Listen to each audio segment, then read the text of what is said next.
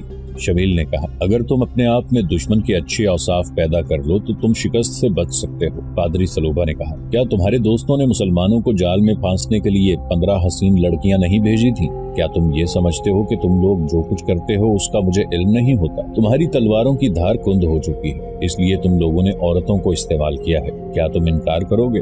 نہیں مقدس باپ، شمیل نے شرمسار سا ہو کر کہا، ہمارے ایک بزرگ نے کہا تھا کہ ایک تلوار ایک وار میں ایک آدمی کو کاٹ سکتی ہے، لیکن ایک حسین عورت کا ایک وار 100 آدمیوں کو گھائل کر دیتا ہے۔ مسلمان سوار گھوڑوں کو جھیل سے پانی پلانے لایا کرتے ہیں، وہ 4-4 6-6 کی ٹولیوں میں آتے ہیں۔ جھیل کے ارد گرد اونچی چٹانیں اور گھنا جنگل ہے۔ ہماری لڑکیوں نے مسلمان سواروں کو اپنی طرف کھینچنے کی بہت کوشش کی، لیکن ان پر کچھ اثر نہ ہوا۔ ہماری بعض لڑکیاں نیم برہنہ ہو کر انہی چٹانوں کے پیچھے چلنے کا اشارہ کرتی رہیں، لیکن ہوا یہ کہ بعض سوار منہ پھیر لیتے اور بعض ہنس پڑتے تھے۔ اور مجھے یہ بھی معلوم ہے شمیل، پادری سلوبہ نے کہا، کہ تم لوگوں نے مسلمانوں کے گشتی سنتریوں کو بھی پھانسنے کی کوشش کی تھی، اور تم لوگوں نے یہ بھی سوچا تھا کہ مسلمانوں کے سالاروں اور خالد بن ولید کو قتل کرنے کے لیے لڑکیوں کو استعمال کیا جائے۔ ہاں مقدس باپ، شمیل نے کہا، ہم نے ایسا سوچا تھا، پھر اس سوچ پر عمل کیوں نہیں کیا؟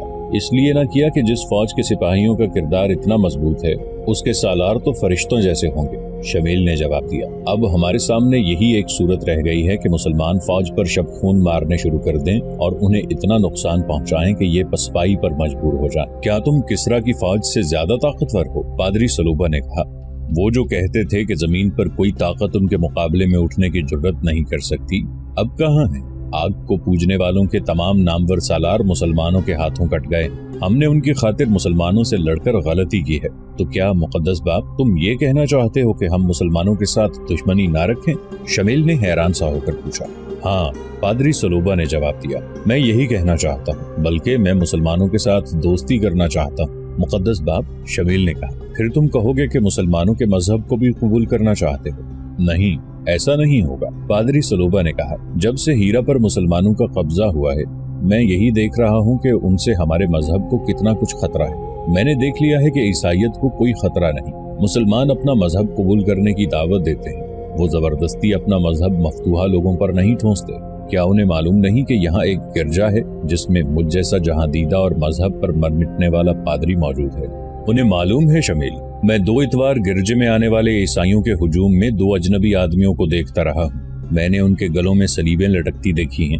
وہ ہر لحاظ سے عیسائی لگتے تھے، لیکن میری دوربین نگاہوں نے بھانپ لیا تھا کہ وہ دونوں مسلمان ہیں اور وہ مدینہ کے نہیں فارس کے رہنے والے ہیں۔ وہ ولید کے بیٹے خالد کے جاسوس تھے۔ میں اپنے باز میں محتاط رہا۔ مقدس باپ، شمیل نے کہا، اگر تم مجھے اشارہ کر دیتے تو وہ دونوں زندہ واپس نہ جاتے، پھر اس گرجے کی اینٹ سے اینٹ بچ جاتی۔ پادری سلوبہ نے کہا، عقل اور جوش میں یہی فرق ہے شمیل، تم میں جوش ہے اور میں عقل سے کام لے رہا ہوں۔ میں تم لوگوں کو مسلمانوں پر شب خون مارنے اور لڑنے کی اجازت نہیں دوں گا۔ 2-3 روز بعد پادری سلوبہ بن نستونہ گرجے میں تمام عیسائی سرداروں سے کہہ رہا تھا، حقیقت کو دیکھو، کسرا کی اتنی زبردست فوج مدینہ کی قلیل سی فوج کے مقابلے میں نہیں ٹھہر سکی۔ تم نے بھی مسلمانوں کا مقابلہ کر کے دیکھ لیا ہے، اب مسلمانوں سے ٹکرا کر تم تباہ ہو جانے کے علاوہ اور کچھ نہیں کر سکتے۔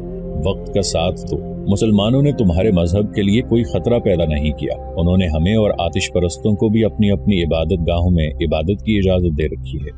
مسلمانوں نے عدل و انصاف میں جو مساوات قائم کی ہے وہ تم خود دیکھ رہے ہو، اور تم یہ بھی دیکھ رہے ہو کہ تم ان کے خلاف آتش پرستوں کے دوش بدوش لڑے تھے، لیکن مسلمانوں نے تمہارے خلاف کسی قسم کی انتقامی کارروائی نہیں کی۔ انہوں نے کاشتکاروں کی زمینوں پر قبضہ نہیں کیا، ان کی فصلوں میں اپنے گھوڑے اور اونٹ نہیں چھوڑے، بلکہ آتش پرست حاکم ان غریب کسانوں پر جو ظلم و تشدد کرتے اور ان کی کھیتیوں کی پیداوار اٹھا لے جاتے تھے، یہ لوٹ کھسوٹ ختم ہو گئی ہے۔ اس حقیقت سے انکار نہ کرو کہ مسلمان رعایا کو پورے حقوق دے رہے ہیں۔ تم پر خدائے یسوع مسیح کی رحمت ہو۔ ایک سردار نے پادری سلوبہ کو ٹوکتے ہوئے کہا، کیا تم ہمیں یہ ترغیب دے رہے ہو کہ ہم مسلمانوں کی اطاعت قبول کر لیں؟